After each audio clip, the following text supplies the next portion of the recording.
বাহিরে টুপটাপ বৃষ্টি আর ভেতরে রান্নাঘর থেকে উঠছে গরম গরম হালিমের সুগন্ধ। ভাবতেই কেমন যেন মনটা শান্ত হয়ে যায়, তাই না?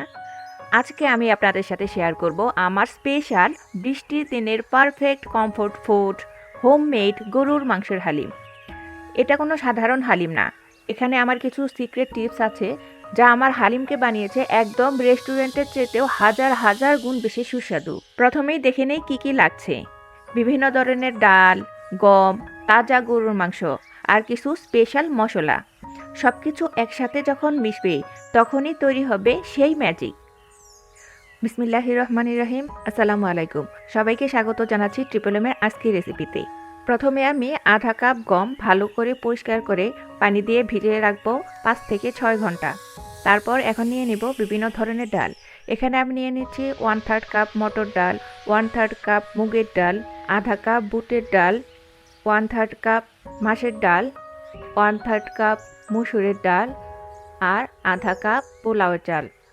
এর সব কিছু আমি একসাথে ভালো করে মিশিয়ে ভিজিয়ে রাখবো 5-6 ঘন্টা। আমি প্রথমেই ভালো করে ধুয়ে নিচ্ছি, তারপর এটা পরিষ্কার পানিতে ভিজিয়ে রাখবো।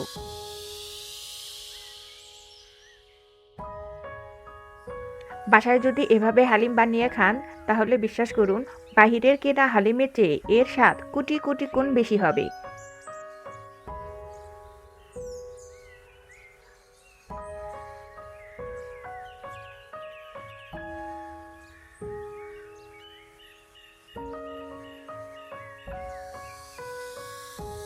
ভিজিয়ে রাখার পরে গম আর ডালগুলো অনেকটাই ফুলে গেছে।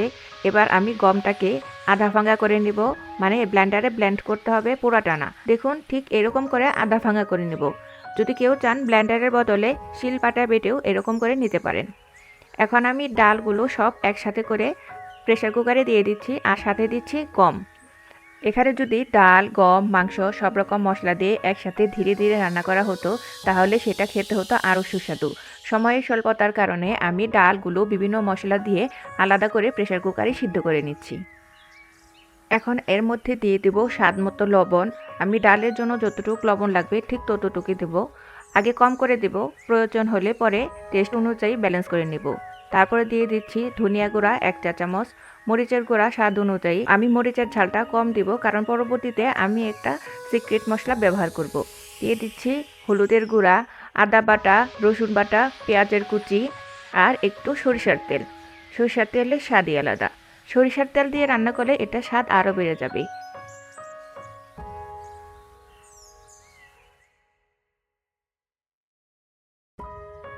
সব কিছু ভালো করে মিশিয়ে পর্যাপ্ত পরিমাণ পানি দিয়ে ঢাকনা দিয়ে মুখটা আটকে প্রেসার কুকারে 7 থেকে 8টা সিটি দিলেই চুলাটা বন্ধ করে দেব। এক্ষেত্রে চুলার আঁচ থাকবে মিডিয়াম টু লো ফ্লেমে। ডাল সিদ্ধ করার কাজ শেষ হয়ে যাবে, তারপর মাংস কষানোর পালা।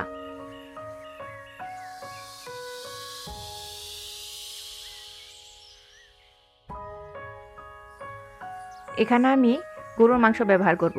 প্রায় 1 কেজি গরুর মাংসের জন্য নিয়েছি আধা চা চামচ হলুদ বাটা, আধা চা চামচ রসুনের গুঁড়া, স্বাদ অনুযায়ী লবণ, স্বাদ মতো মরিচ, ধনিয়া গুঁড়া, হালিম মশলা, গরম মশলা আধা চা চামচ। সব মশলাগুলো একসাথে মিশিয়ে নিব।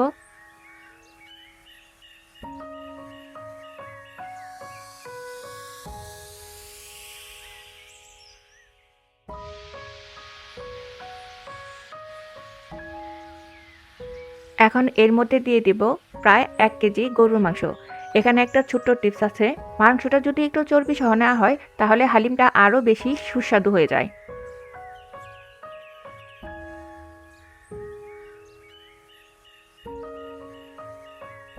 মাংসটা ভালো করে ম্যারিনেট করে মাখিয়ে রাখবো কিছুক্ষণ, তারপর রান্নার কাজে চুলায় চলে যাব।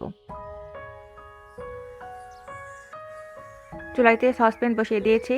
এবার গরম সসপ্যানের মধ্যে পর্যাপ্ত পরিমাণ তেল নিয়ে নিব। যদি মাংসতে চর্বির পরিমাণ বেশি থাকতো তাহলে তেলের পরিমাণটা একটু কমিয়ে নিতাম।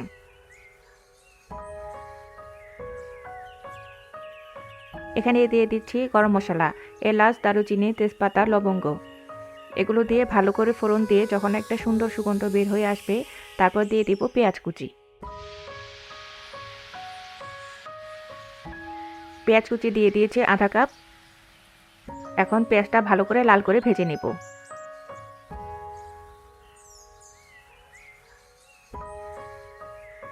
পেঁয়াজ ভাজা হয়ে গেছে।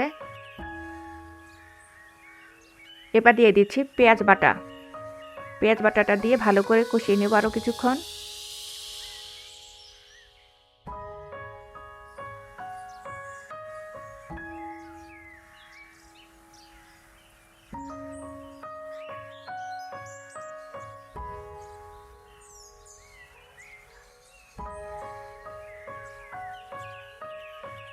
মশলার স্বাদ কষানোর মধ্যেই।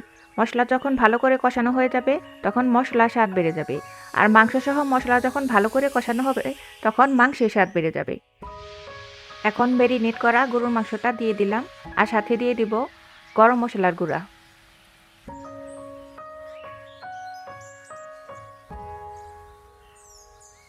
এখন পুরো মাংসটা ভালো করে মাংসের পানি দিয়েই কষিয়ে নেব।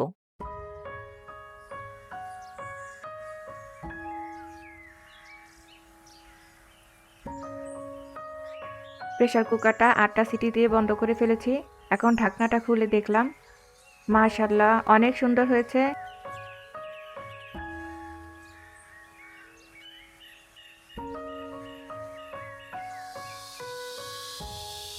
ডালগুলো ভালো করে নেড়ে নিব। সবগুলো দলা পেকে গেছে। ঘনত্ব অনুযায়ী এর মধ্যে যদি দরকার হয় গরম পানি দিয়ে দিব।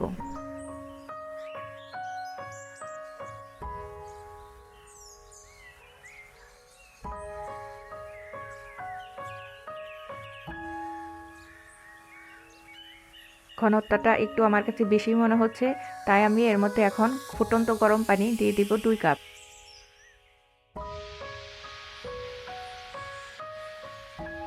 প্রথমে 1 কাপ দিয়ে নিলাম আর নেড়ে দেখব আমি যতটুকু ঘনত্ব চাচ্ছি হালিমের জন্য ঘনত্বটা ঠিক অতটুকু হয়েছে কিনা।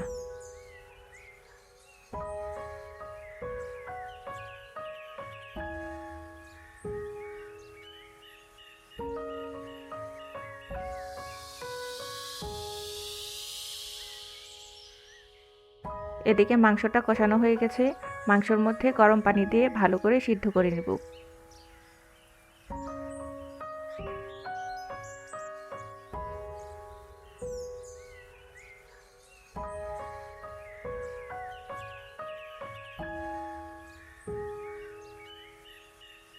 ধীরে ধীরে মাংস সিদ্ধ হয়ে যাচ্ছে। ভালো করে নেড়ে দেখে নিলাম।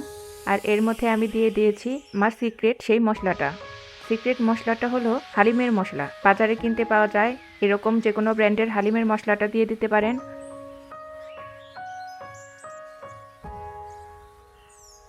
অথবা নিজে ঘরে হালিমের মশলাটা বানিয়ে নিতে পারেন। দেখুন মাংসটা অনেকটাই সিদ্ধ হয়ে গেছে। তেলটা উপরে উঠে গেছে, তার মানে মাংস কষানোটা সম্পূর্ণ শেষ।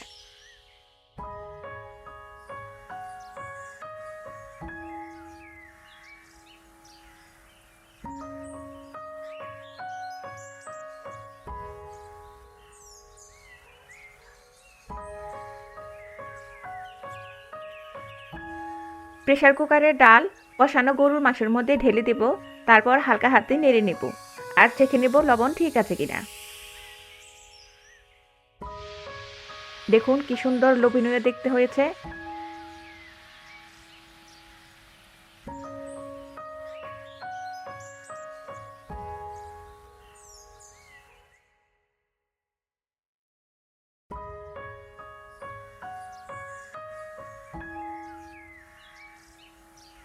এবার আমি চলে যাব বাগার দেওয়ার জন্য। এখানে একটি পাতিলে যথেষ্ট পরিমাণ বেশি করে তেল নিয়েছি।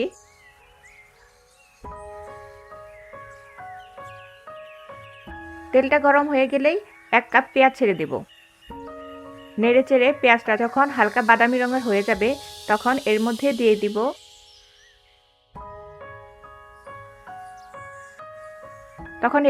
দিব ঘি।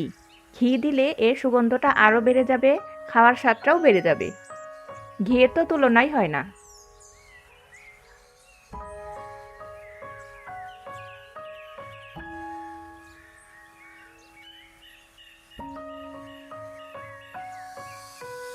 এখন দিয়ে দিলাম 1 চামচ হালিমের মশলা।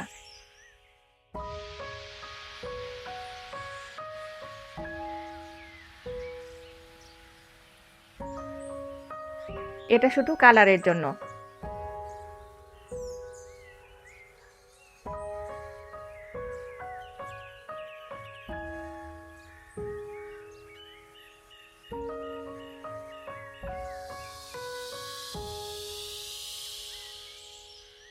এবার এর সবকিছু হালিমের উপর ঢেলে হালকা হাতে নেড়ে নামিয়ে নেব। আলহামদুলিল্লাহ, হালিম রান্না শেষ। এবার পরিবেশন করার পালা। দেখুন কি সুন্দর ঘনত্ব আর ক্রিমি হয়েছে এই হালিম। এখন একটা বাটিতে রেখে পরিবেশন করব।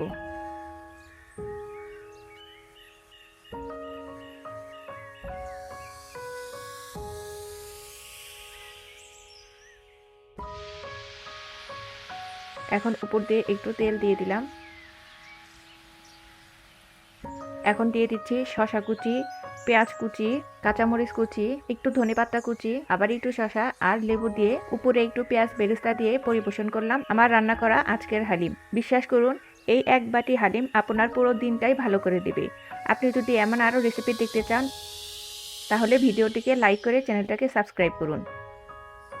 আবার দেখা হবে আরেকটা মজার রেসিপি নিয়ে। ততক্ষণ পর্যন্ত ভালো থাকুন আর রান্না করতে থাকুন ভালোবাসা দিয়ে। আল্লাহ হাফিজ।